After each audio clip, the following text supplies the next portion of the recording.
kiddos? Clayton Yates here. Blue Review coming at you on a Monday. Of course, Blue Review is presented by Los Angeles International Airport.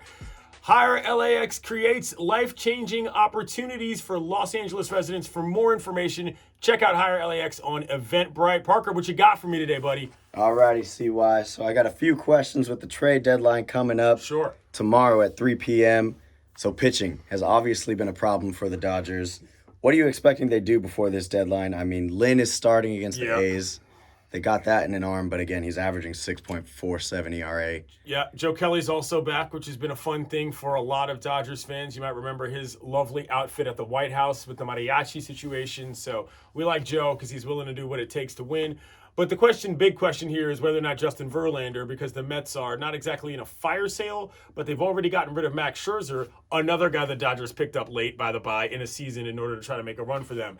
And I am of the opinion that even though he won a Cy Young recently, and even though he won a World Series with the Astros last year, I just don't feel that getting Verlander for who you would have to give up is the move right now. It just feels very, not exactly Band-Aid on a broken leg. It's not that far, but I would try to get somebody younger. They missed out on Giolito because he went to the Halos. Dylan Cease is still potentially on the market for the Chicago White Sox, another guy who's kind of struggled but has a resurgence. But the guy I think you want to get is Marcus Stroman. I know that he's bounced around to some sort of teams, and he's the kind of personality that a lot of people think doesn't necessarily fit in with the Dodger way, whatever that means. I don't care about that. I think Stroman is the kind of bulldog that you could actually use, and he's got a lot to prove overall from a pitcher standpoint this year. So I would go after Marcus Stroman. So Stroman, your main target right now. Let's say the Cubs aren't sellers. I'm going to give you a couple notable names. Sure. Lower end, maybe not that high-end starter. You got Michael Lorenzen in Detroit. What do you feel about that? He's okay. Don't love that as much as I love Stroh. Who else you got? We got Jack Flaherty. Jack Flaherty's a guy that I like. Now, Jack is a guy who's been up and down in his career, whether it be injuries or whether it be with the Cardinals. I think in this position, guys who have something to prove is a better thing than guys who have already proven something personally. And you don't know whether or not they can get back to that. I'm not saying that Verlander hasn't proven anything. I just mean that Flaherty's a guy who really does need a career of resurgence in many ways. And the Dodgers, a team that takes a lot of pride in doing that, I think could be that team.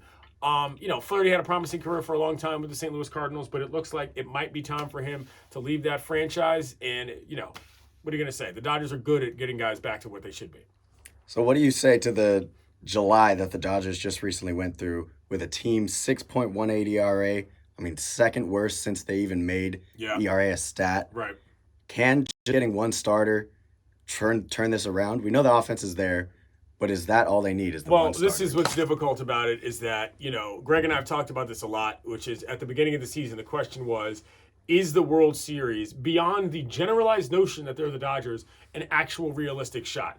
Even then, with all their horses, there were questions as to whether or not this team is going to be the team that they wanted to be because of the competition in the league. So, yeah, you can rate the Dodgers against themselves, but against other teams, as you pointed out, that's where the ERA becomes a problem, is that in a short series, that doesn't work. It's one thing to spread it out over a series, and they've won games through their runs, but I don't think that right now, if you're a Dodgers fan, it makes sense to assume, even with another guy, that this team is going to make some long, deep run. Remember last year, and of course, that was sort of an oddball situation in terms of the Padres getting hot, but could be any team.